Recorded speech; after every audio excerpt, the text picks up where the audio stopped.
What's up, you guys? Welcome back to my channel, Real Talk Recovery, where we talk about recovery from addiction and I share my life with you. My name is Nicole, and I am a recovering addict. My sobriety date is July 13th of 2015, and tonight is our regularly scheduled Friday night Medication-Assisted Recovery Anonymous support group meeting.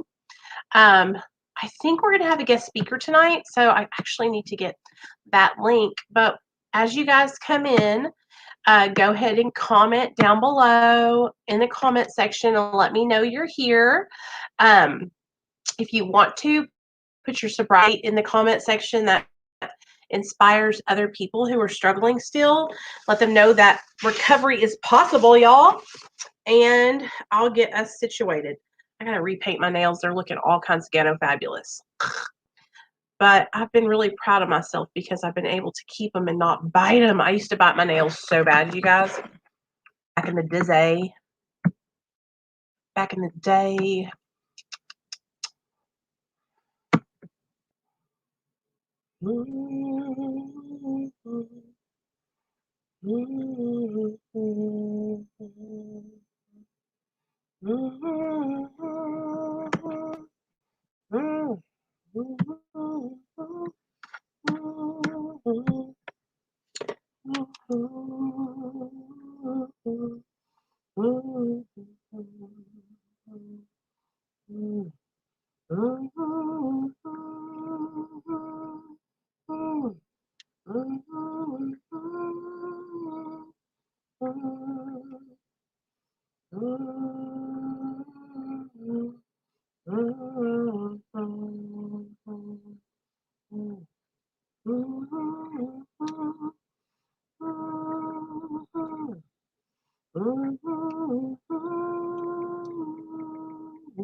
Sorry, guys.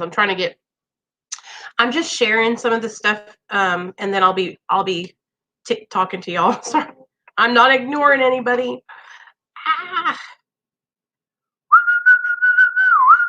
Sorry, guys. I'm trying to get.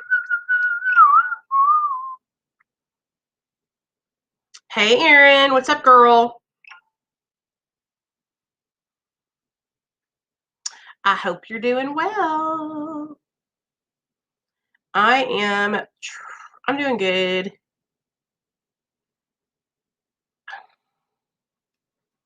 Hey, Cody. What's up? Eye itches, you guys. Hold on.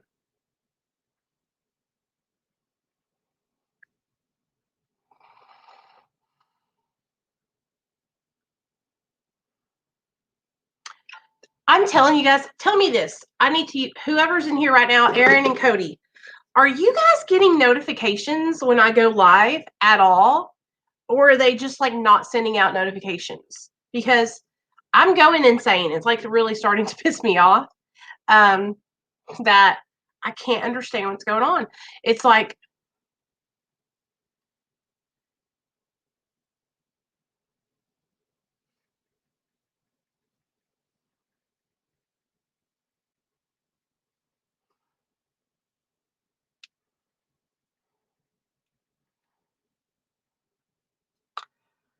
yeah, you just happen to just look at the right time, right? Okay, so tonight is our MERA meeting, which is Medication Assisted Recovery Anonymous, and I am going to get a link for anybody that wants to come up and share tonight. So let me get that link, and I'm also going to go ahead and start reading our Medication Assisted Recovery Anonymous 12 steps and the preamble and all that stuff. So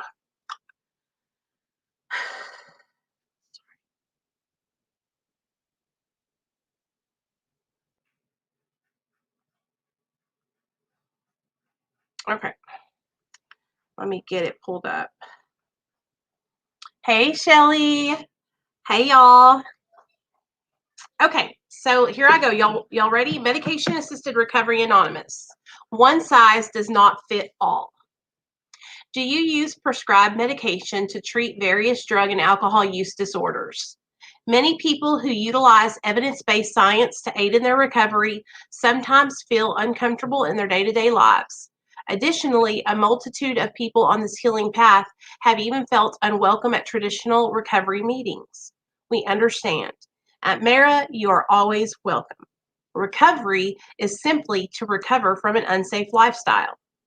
Medication Assisted Recovery Anonymous is a support group of people who believe in the value of medication as a means to recovery. We understand that our individual needs may not be the same, our backgrounds may not be the same, our futures may not be the same. However, our desire to live a safe lifestyle joins us together. My favorite part is non-judgment is our code.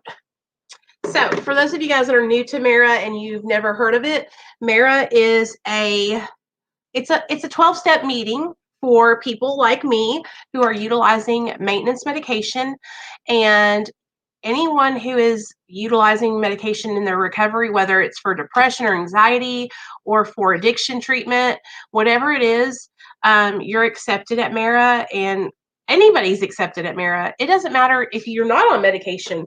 We believe in non-judgment and supporting each other, and it's a pretty awesome fellowship. I've been doing Zoom meetings with them a lot since coronavirus.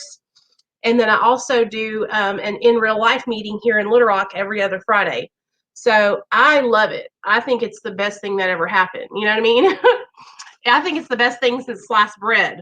So I thought I had the link. What the hell? Okay, let me get my, I wanted to do, hold on guys, my dog needs to go outside.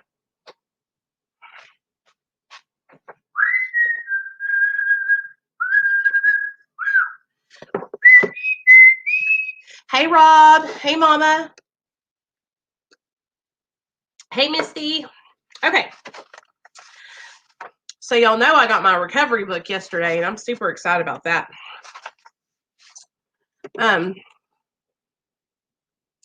guess I'll just kind of chit chat with you guys, because we're gonna start doing our recovery relapse prevention meetings and stuff next week, and then I just thought we could hang out tonight, and just like talk. And if you guys want to share, you guys can share. I thought I sent myself the link, but I'm not. Oh, there it is. For some reason, that took a long time to get here. Okay. What up, Merk? What up? So I've been, like I said, I've been on TikTok for basically the whole day, y'all. Like seriously, it's so addicting. Like I can't even believe it. Anyway, I saw a couple of people that had TikTok, and they were talking about Suboxone. You guys, like so many people are on there talking about Suboxone. And they're either talking about it in a really positive way, and they're talking about, like non-judgmental, all-inclusive, supportive recovery, or they are talking about it saying it's not sober, or they are asking for help and people's opinions on it. And so I invited this lady. She has, I don't know her name, but she has a TikTok, and she's a nurse, and her daughter is struggling with heroin addiction. And she had made a TikTok talking about wanting our opinions on whether or not her daughter should, or wanting our opinions about Suboxone. And then she went on to say that, she's an RN, and that she doesn't think that people should be on Suboxone for a lifetime. And she doesn't think that, she doesn't really agree with it because she sees a lot of people that abuse it. And I thought,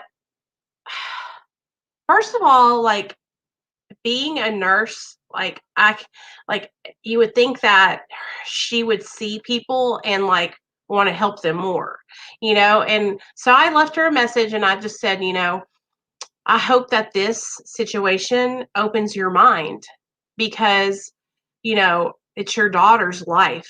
And if her getting on Suboxone means that she's going to be able to stay sober and not relapse and die, then wouldn't you want that for her?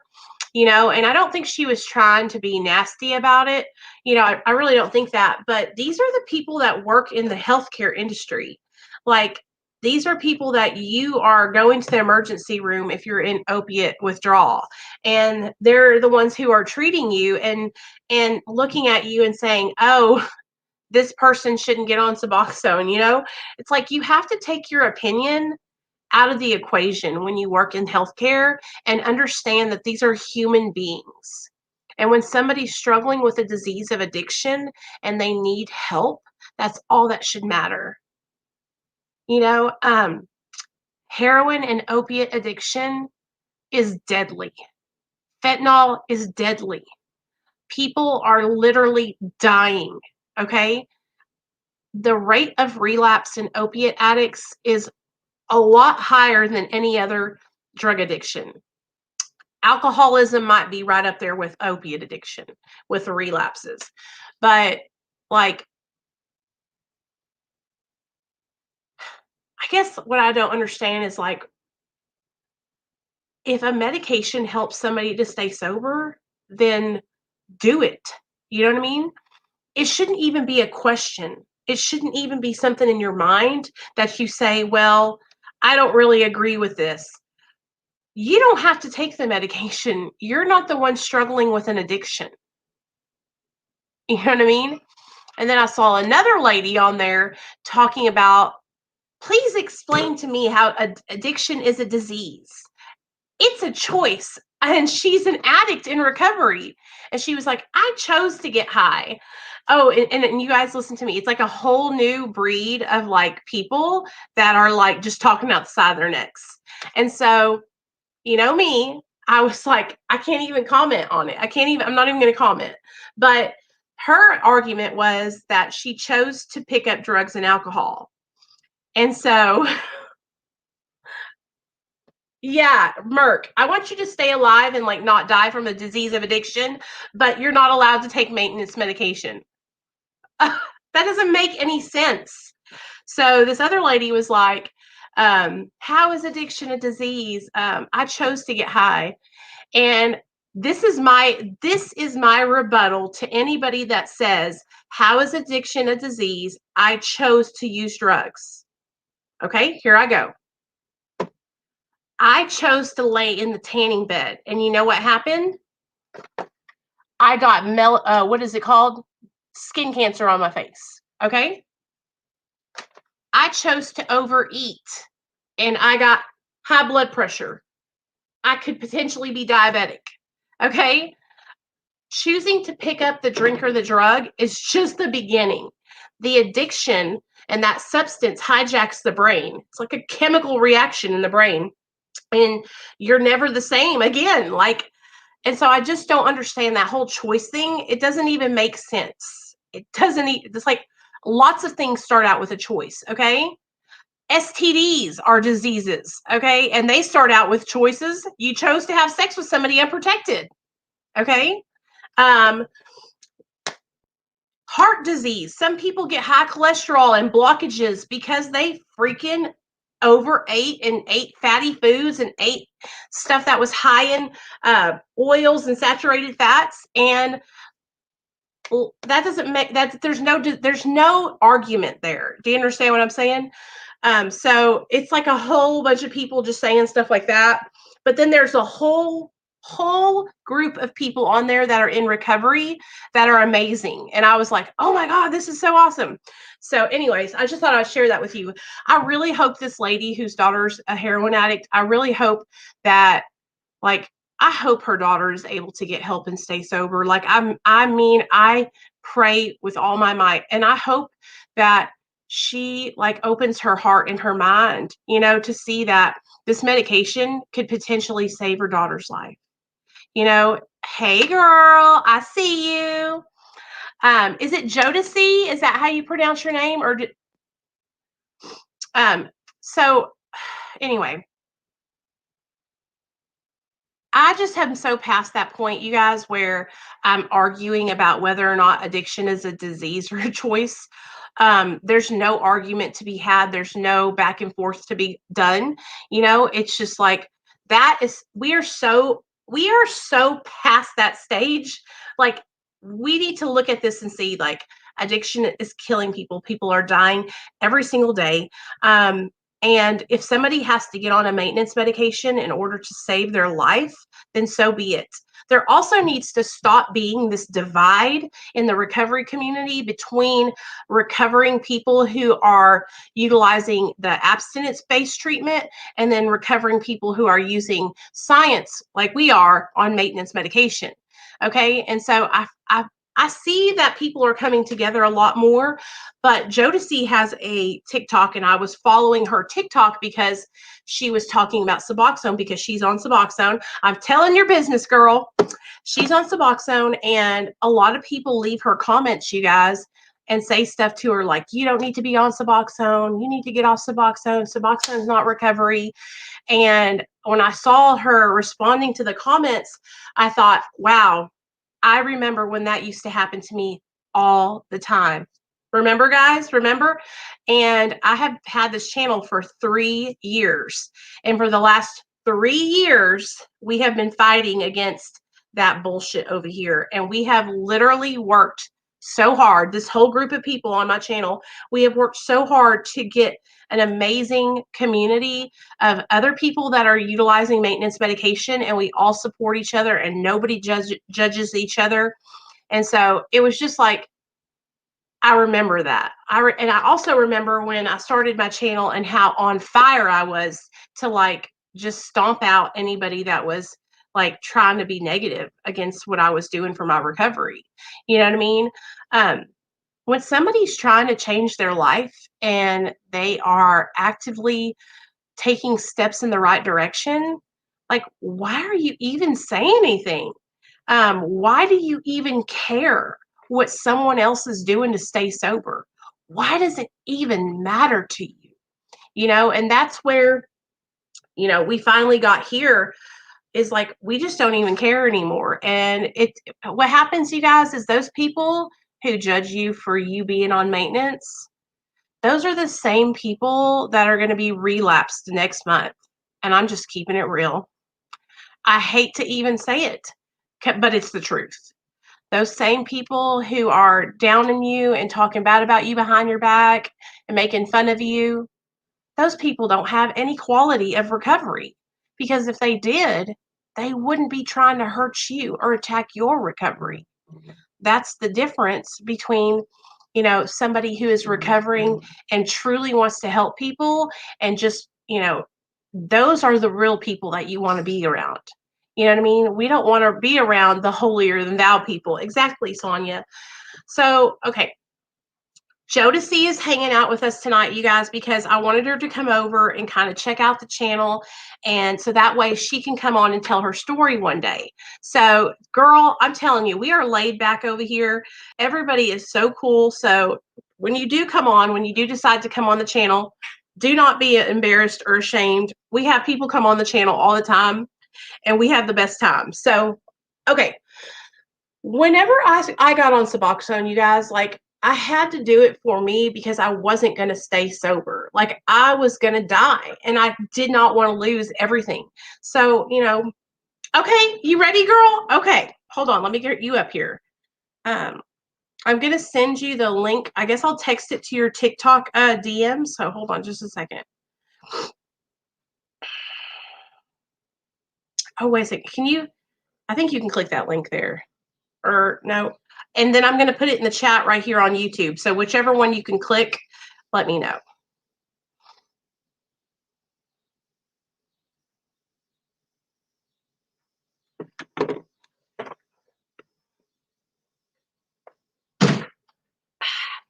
I'm meeting all kinds of people over there on TikTok, you guys. It's so cool. It's so cool. I'm such a nerd. Hey, Hitman. Hey, William. What's up? Hitman, how are you doing? Are you staying sober?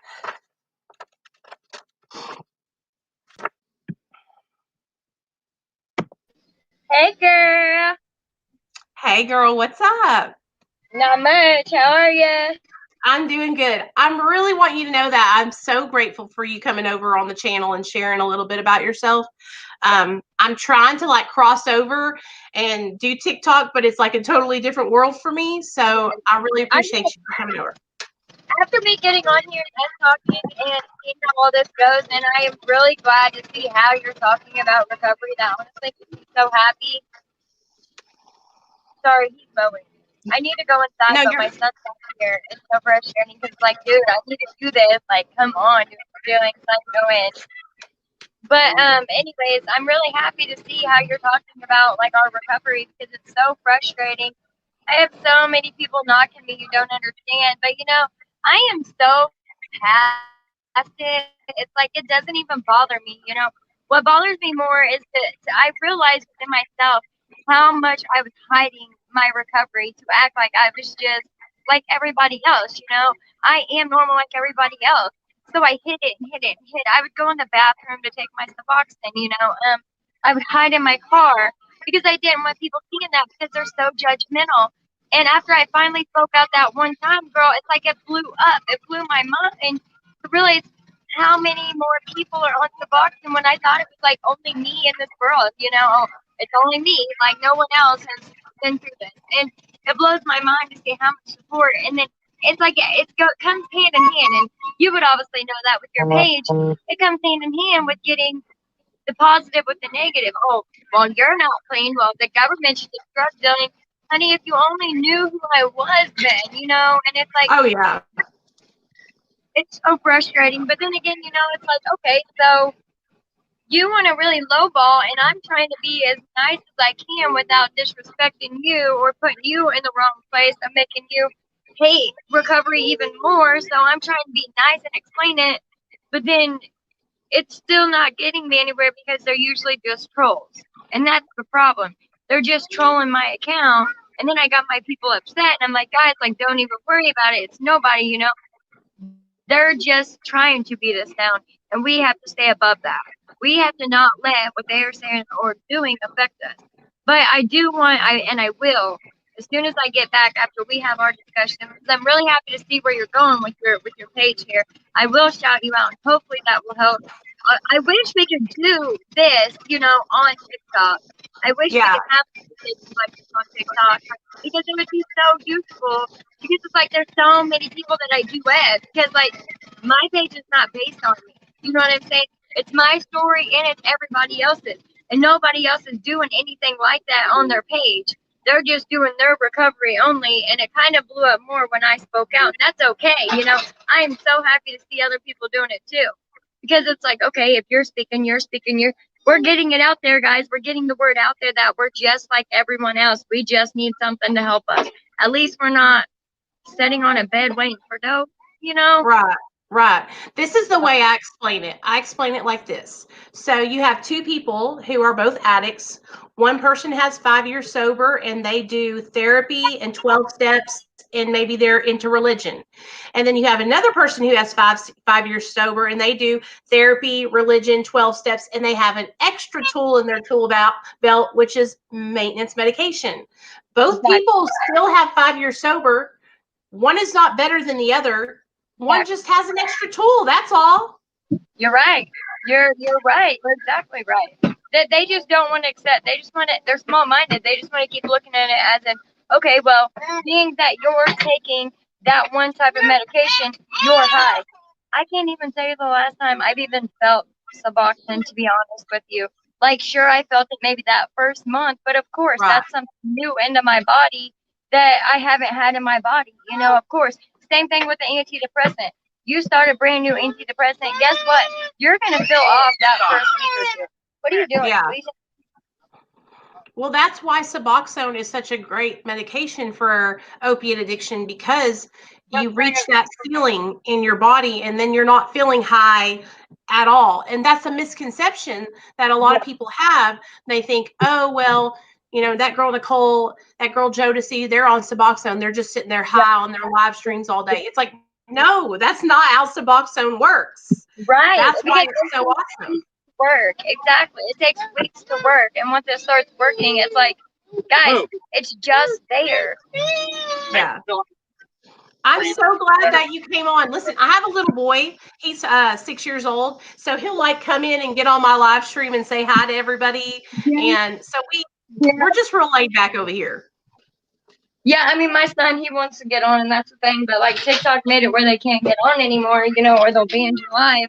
So it's like, okay, Really? I'm gonna shut the door. Yeah, yeah, you're apparently not allowed to have your children in your lives, or they're gonna ban it. And that blew my mind because like I would pull my son on there with me all the time because it's like, guys, this is another reason to be sober. Like if you Yeah. see, okay, do you see this blanket right here behind me? Right here. Oh, Mm-hmm. sorry. Here, let me. Hanging I'm on the going to. wall? Yeah. Okay, Yeah. that's my mom. Like, and it, girl, like, if I sat here and told you my whole story, oh my goodness, and I will, and no problem. But like my mom, for instance, okay, she was using. That's my husband. He's on boxing too. That's So what he was was saying. your mom was an addict too? Yeah, like my whole family, my parents are the reason why I became an addict. Okay.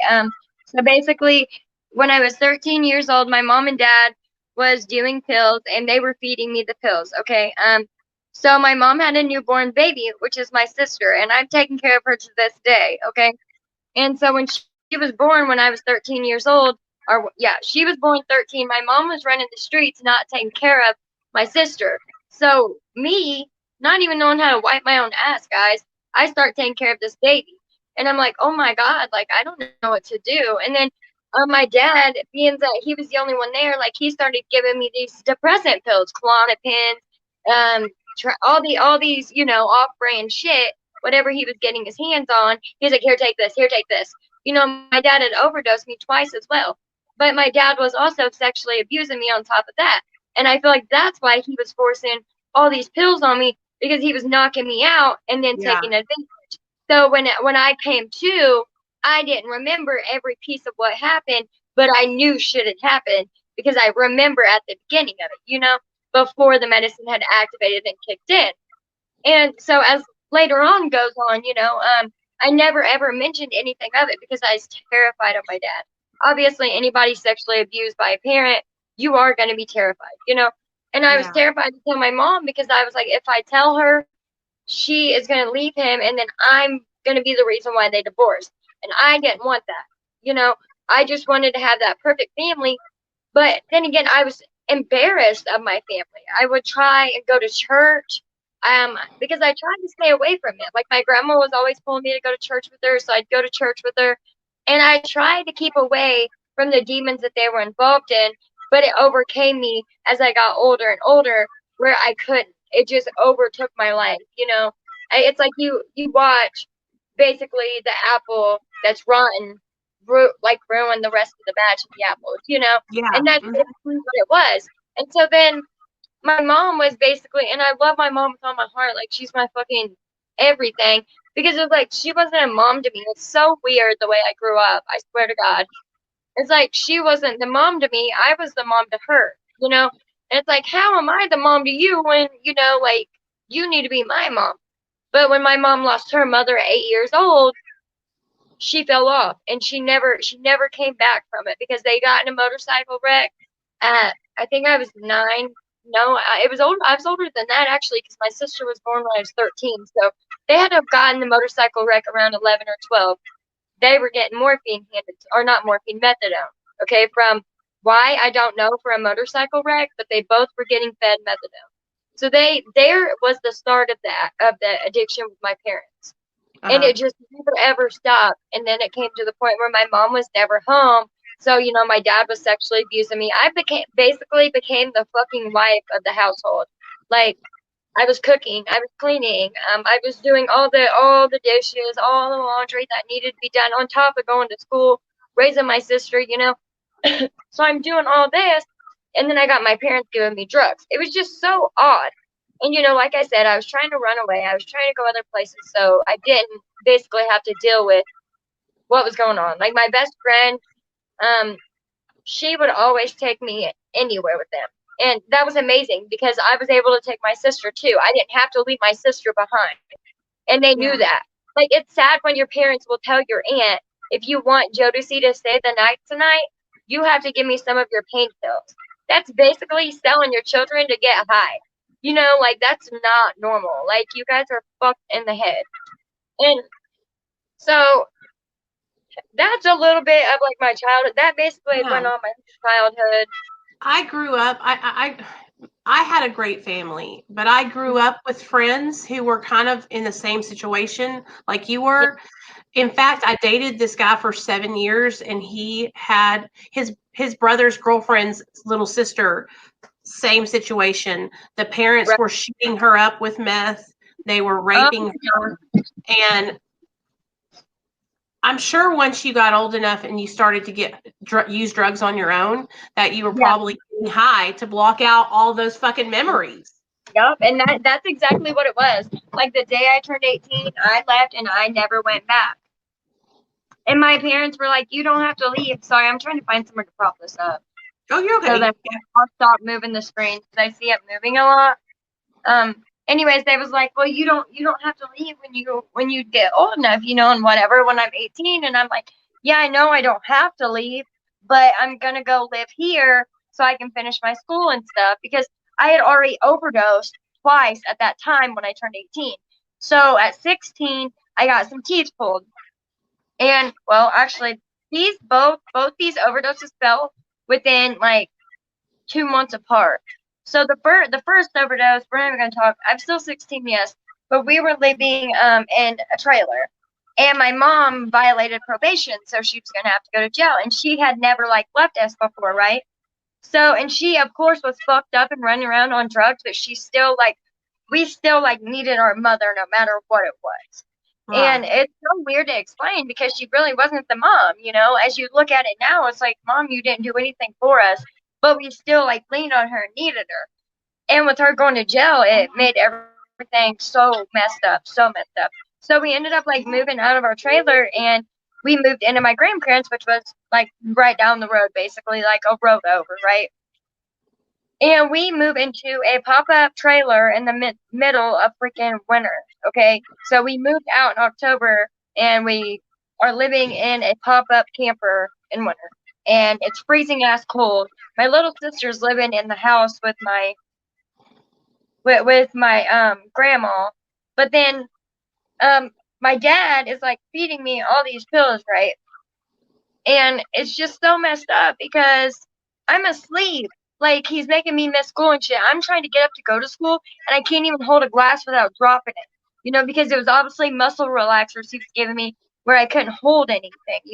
And he would wake me up and give me these pills and I'd go back to sleep and he'd wake me up and give me more pills and I'd go back to sleep and he was giving me this alcohol. So they were forcing this addiction on me. And it's like, well, what the fuck? Like I need to be going to school and to school I was a good girl then. Like I stayed on top of my schooling. I was even going to work. Like right after school at 16, I was going to work. I was trying to do whatever I needed to never be like my parents. And then it just kept getting forced on me so many times. I couldn't escape it until now. Now I finally escaped it at, let's see, 21 when I actually moved away and I cut You're ties. only 21? I'm 26. I left Okay. it. I was like, Yeah. damn, you're young. Okay, you're still young. I'm old, girl. I'm 38 years old. Hey, you're good. You're good though. You're good. But yeah, so he basically my brother saved my life that time. My brother called my aunt and uncle who lives all the way 2 hours away, which is where I ended up moving to now. That's where I stay now. And basically, so they come to get me, and they're pulling me. My dad's telling me, "Shut up, be quiet, don't say anything." Act like I was asleep. Well, my brother knew something was wrong. My brother knew because like me and my brother witnessed everything that happened to each other. I watched my dad walk in and beating the living fuck out of my brother because shit, my mom was saying that she don't remember telling my brother he could do, and then she would forget, and so my brother would get the fuck beat out of him because she was so fucked up, right? So I would see my brother get the living fuck beat out of him, and then my brother would see my dad dragging me into the room when I was all fucked up, putting me in bed. Because me and my brother shared one room. We had our own beds, but we shared one room, so we knew what was going on with each other. And it was just sad. It was honestly sad to see a grown ass man walk in and grab my brother's hair and pull him up off the bed. Like my brain is mentally fried from that. Like I will never get that image out of my brain because that is just humane. Like I think that's the right word. You just don't do that to people. Right. Yeah. And I know he was bad off on drugs, you know, but the fact of the matter is, you still don't do that. You don't treat, most definitely, kids you brought into Well, caring from the other. normal parents, normal moms and dads don't do that to their kids. Like, you Yeah, I didn't deserve can that to imagine. happen to you. You Yeah, I know? cannot imagine one pushing, and it makes me feel like my parents pushed it on us so they had more connection. As weird as it sounds, because it's like me and my brother both. My brother's getting ready to go back to jail, you know, and he's in and out. And I just invited him here to stay with me. And lo and behold, I told him like, no drugs. There will be no bullshit here, you know, because I have my son. Da da da. Then lo and behold, I found paraphernalia in my house, and I knew who it came from. And then he ran off. So he's right back in it, and it's like, how disrespectful. How do you do that? You know? It's But hard though, you know, when you're actively using drugs, like you yeah, might mean well. And I had my sister and I used to get high together, and I would mean well, and I would try to stay sober when I went to her yeah, apartment, but I would yeah. always end up fucking up. You know what I mean? Oh, I One know, and I time know it. she caught me in the bathroom and I was shooting up, and she grabbed the syringe away from me and ran outside and threw it in the dumpster. And girl, you know, I ran outside, jumped into the dumpster, and I was trying to find it. I mean, No, girl.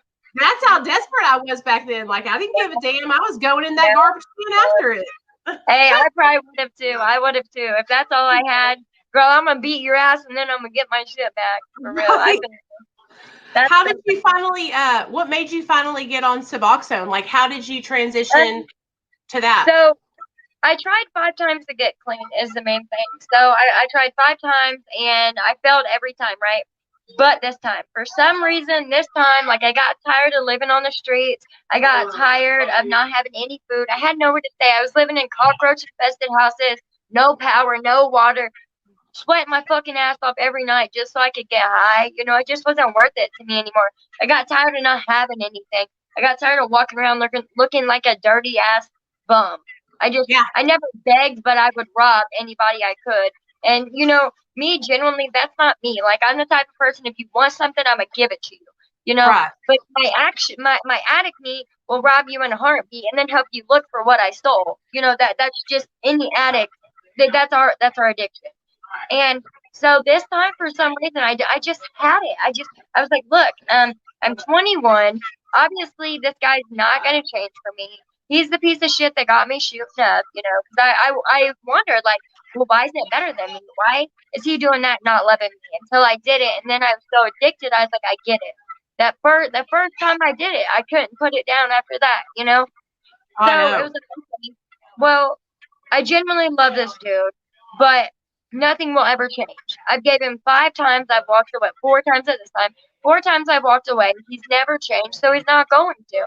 And that was it. That's the only reason why I stayed and kept running down there because my heart was with him.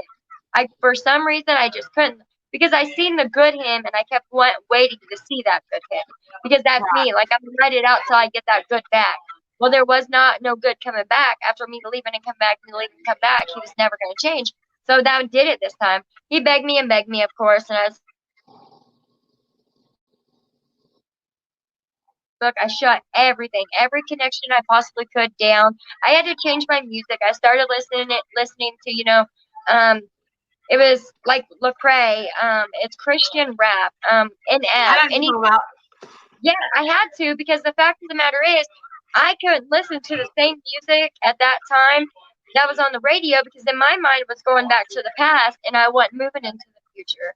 So I was like, Yeah. okay, I've got to switch it to something else that's going to interest me. So I found that Christian rap. And then my uncle, he was such a good support. Basically sat in a room for 3 months doing nothing. Like I'm telling you, I did that. Basically was my rehab there. That 3 month period. And one day I just randomly got up and I was like, hey, I want to go to work. So I started working building semi trailers out of Great Dane. I did that for almost 5 years.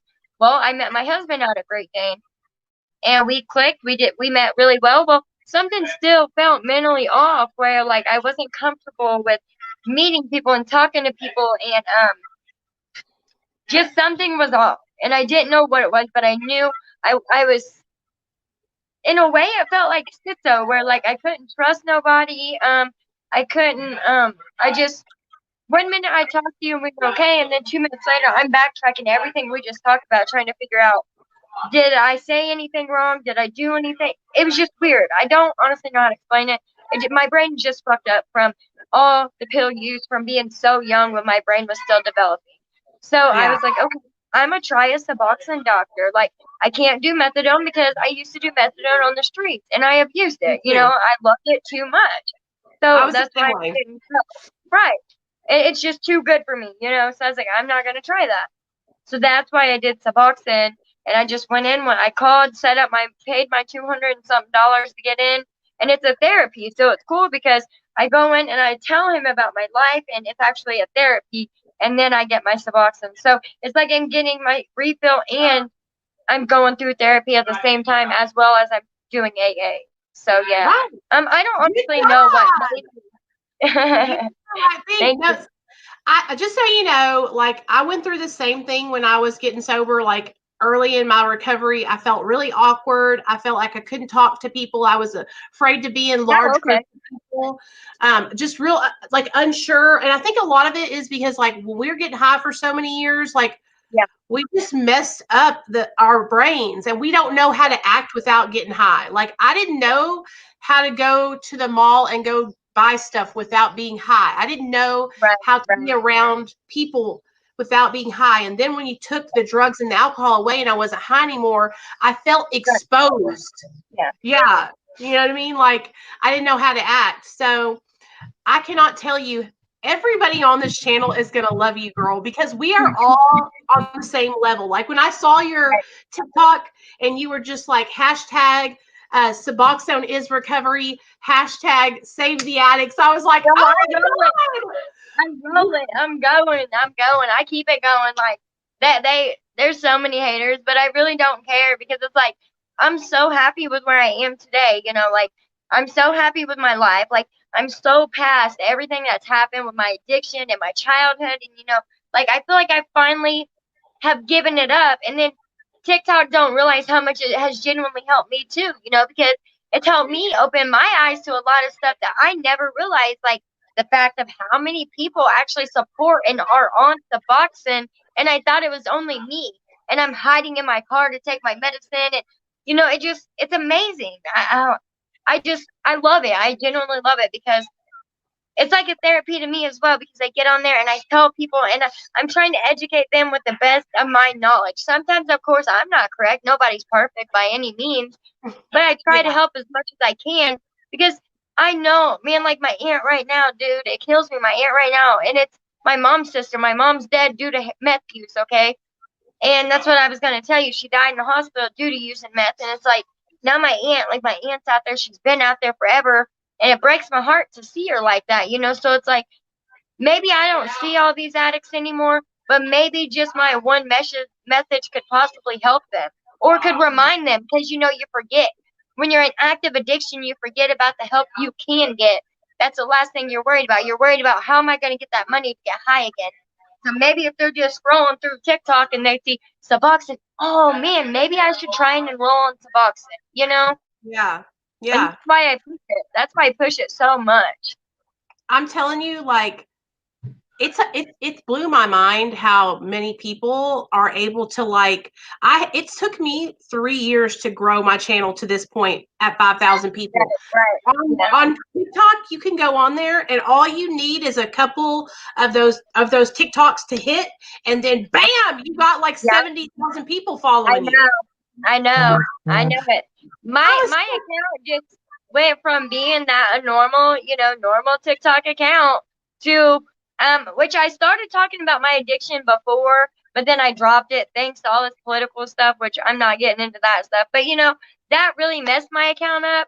And then I was like, you know what? I don't even care. I'm so overwhelmed with all that stuff. It's easier for me to talk about my recovery than to deal with what's going on in our world today. Like all this mess I don't even care about. I want to focus on everybody else that's out on the streets that need the help. I don't care about the government stuff right now because that's not my business. What I care about is making sure that we try and save our people out there that are struggling, that are in active addiction and or are people that are set maybe say you're sitting in your house alone thinking, oh my God, I'm the only one on Suboxone. My parents don't accept me. I'm just a piece of shit. I'm still an addict. No, you're not. You're not, though. You are in recovery and you're doing amazing. You know, and sometimes that's all people need to hear just to make them happy and make them feel like they're still doing the right thing. And that's why I push it and I try to get all my Suboxone people and even methadone. That's why I duet so many people, because it's like, guys, I'm gonna duet you because guess what? You guys made my account what it is. I talked about it a little bit, and then you guys started speaking about it too, and I respect that. So if you're gonna speak about it too, because I am, let's duet it together. You know? Yeah. I think, dude, honestly, I'm learning everything about TikTok, but it's just like, it makes me so happy to see people like yourself sharing your story and stuff. Here on YouTube, it's really competitive. Like, people Really? aren't as unified as they are over there. But I mean, the people that we do have that work together over here, it's amazing. So I just really wanted you to come on. I'm so glad that you just popped up here with me. For real. Anytime you want to come on and like really sit down and sit with us for like an hour and share your story, you come and hang out with us anytime. You're welcome on my channel anytime. I did subscribe. You need to go and get your peer support specialist certification. You can get that and you can help people for real and get paid to do it. So Really, whatever what is that? state, what state are you in? Indiana. Okay. Oh, I have people in Indiana. You know what? Okay. It's called a peer recovery support specialist. I will hook you up with some people that I know that work in treatment in Indiana, and you get your specialist certification, and then you can start helping people. You could be a recovery coach. And I do that here on my channel, and I work for a place, for a doctor that prescribes maintenance medication, and I'm able to help people. So I can do that. So can you. A lot of people would tell you, "Oh, you can't do that. You're on Suboxone." No, honey, I've been able to turn my recovery story into a life story. Yeah, and that's what like that's exactly what I'm trying to do. Is yes, I know my life was a disaster, and if I have to share that to help other people and let them know that they're like, look, I did it, guys, come on, like y'all can do it too, Yeah.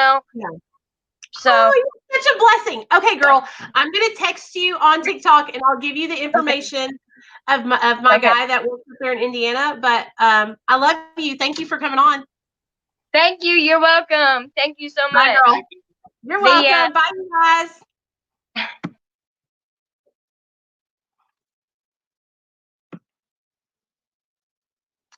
What did you guys think? I made me a friend on TikTok.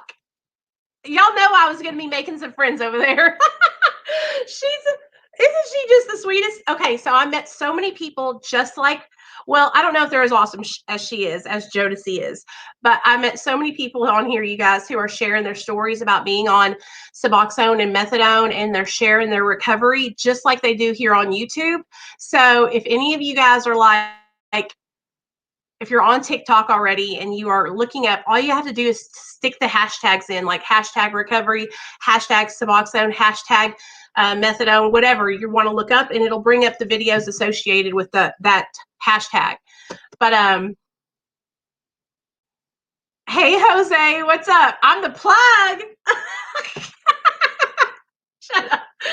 Y'all are so crazy. Thank you, Jodicie, if you're still on, girl. Thank you for coming on and sharing with us. Honestly, you guys, what a story, because she experienced a lot of trauma, a lot of abuse in her childhood.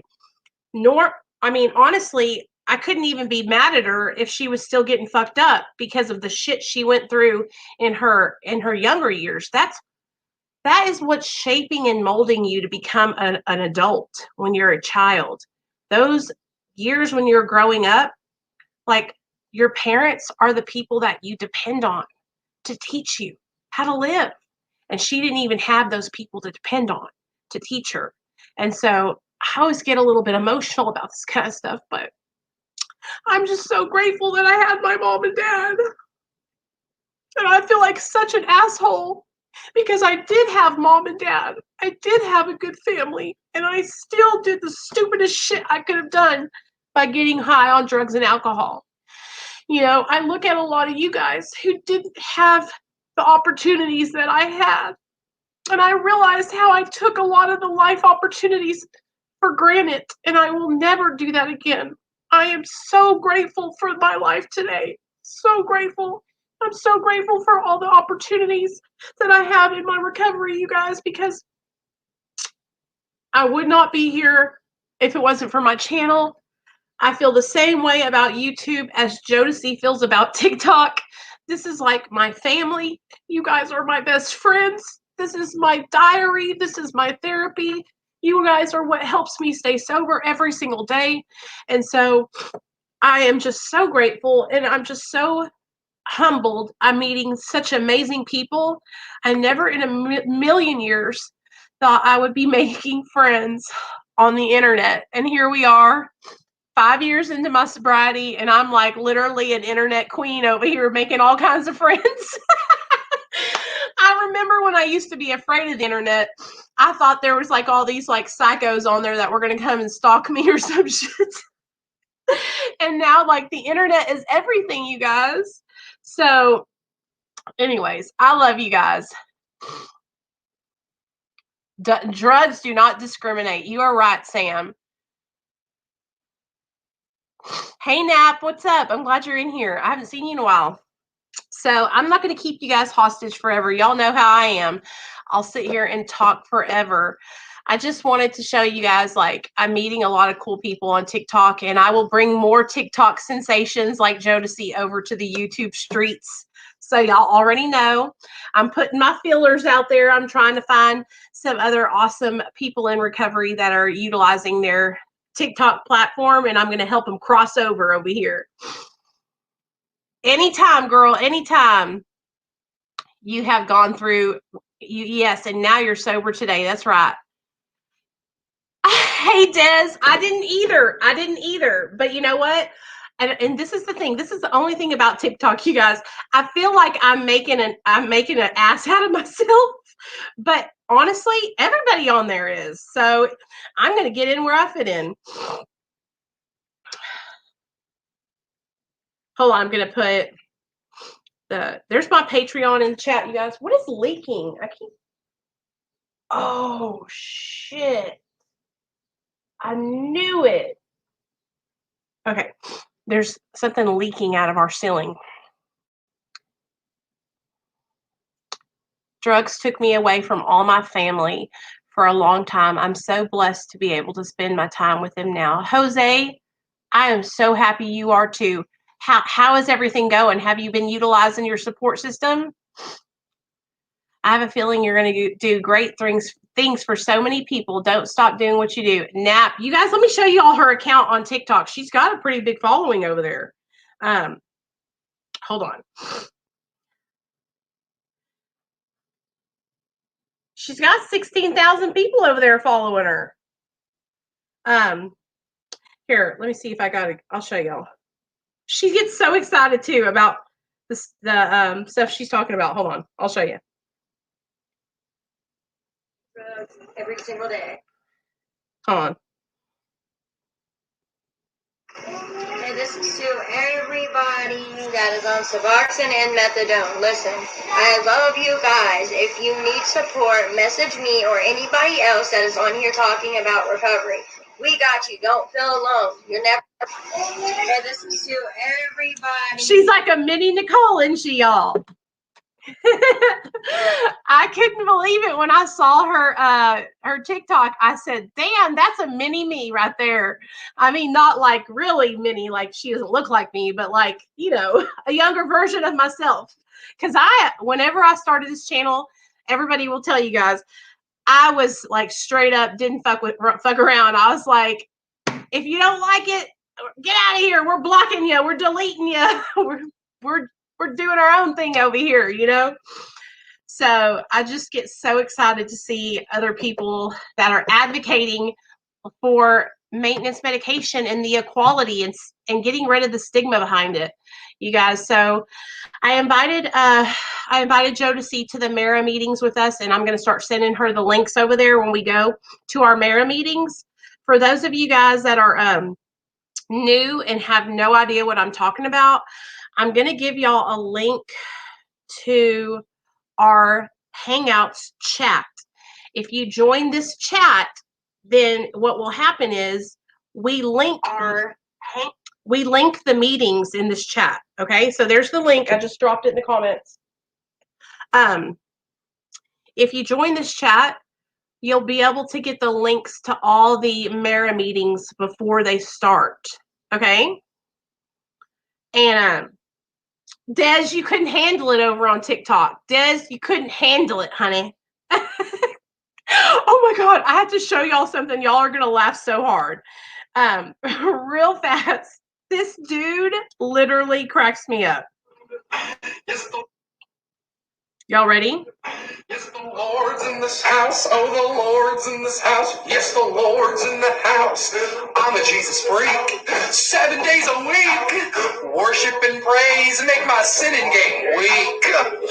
Yes, yes. Oh, amen, church. Everybody now is worship and praise. Bring your Bible and a pen for some worship and praise. Late service starts at 10 with some worship and praise. Now stand up, baby.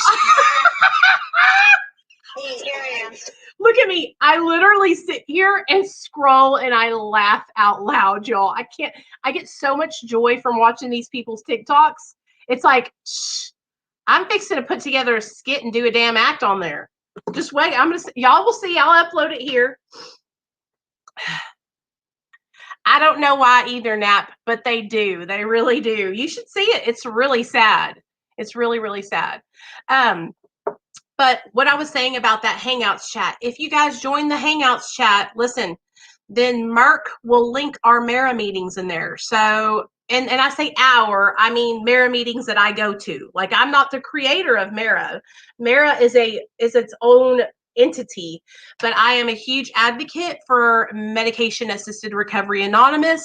And so if you're somebody who's on Suboxone or methadone or just any medication really, and you want to be around other people who you can relate to and who understand, come to the Mara meetings with us. I always go to the Mara meeting that's tomorrow night at 7 p.m. Eastern. So that's 6 p.m. Central. I always go to that meeting. It's like one of my regular Zoom meetings that I attend. And then next Friday, y'all know that I'll be doing the Mara meeting here in Little Rock face-to-face with everybody. So it's just a great way to have support. Like if you're alone and you've like been like, here's the thing. Like I figured out that having and doing my recovery all alone, it was lonely. I need friends. And that's why I started my channel. That's why I started going to meetings. That's why I started doing the Marrow with you guys, because the fellowship is what inspires me. You guys inspire me. Finding people like Jodicie inspire me. You know, hearing other people share their stories, it inspires me.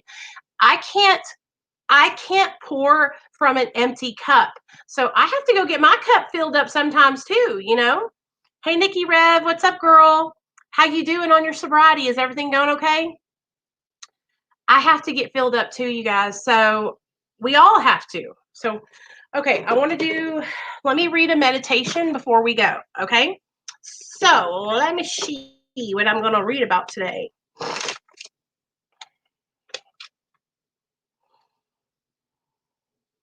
Okay.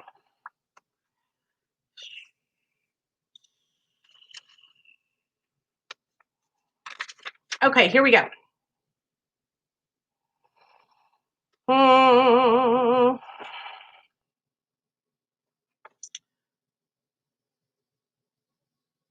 Okay, here we go. I had problems making decisions because my standards were impossible to achieve. I wanted to make decisions that would get me exactly what I wanted, or I didn't want to make them at all. I learned that no one can know in advance all the consequences of any decision. We can only take the information at hand and do our best in choosing thoughtfully. I don't have to make decisions alone. I can turn to God and ask for help. Over time, I have come to realize that this help takes many different forms. A meeting topic that offered perspective, a tug at my stomach, a coincidence, and sometimes God speaks through others. When members share their experience, strength, and hope, I listen carefully to how they handled similar situations. In the grand scheme of things, no single decision is ever really that important. I can do my best to make decisions wisely, but the results are in the hands of a higher power.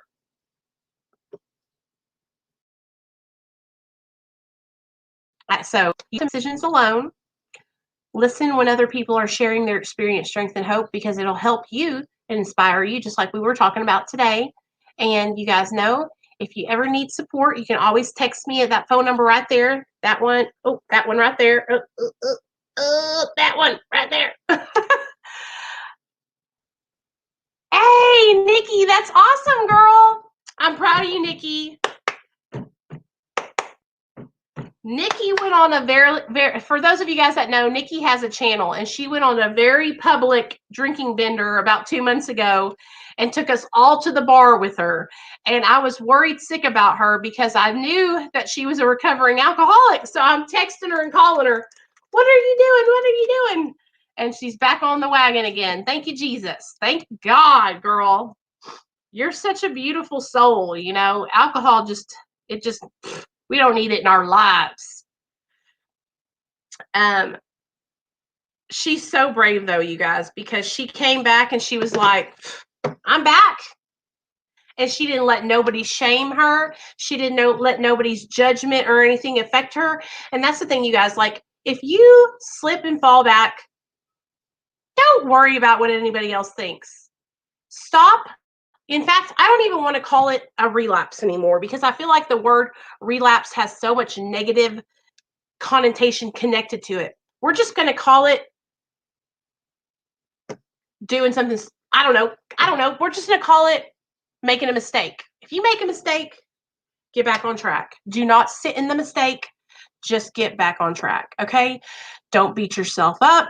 Just get back on track. Please, you guys. One of the biggest mistakes I made when I was trying to get sober back and forth, was I would relapse and then I would stay out in my addiction for like over a year or two.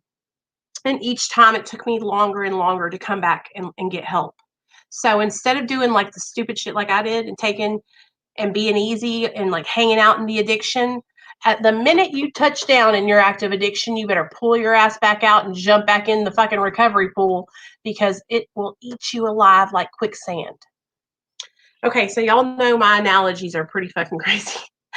Addiction is like quicksand, okay? Like, you can't even put one little finger in or your whole hand will sink down in there, you know? And if you do get in that quicksand, you better have a chain rope of recovering addicts to pull you out. So you better stay plugged in and connected, because that's who's going to help pull you out of that situation, you know? That's right. Hiccups, Jose, hiccups. There you go. So I love you guys. I'm going to sign off for tonight, and I'll see you guys tomorrow night at 7 p.m. Central Standard Time. Now I'm going to go be on TikTok and make more friends. Love y'all.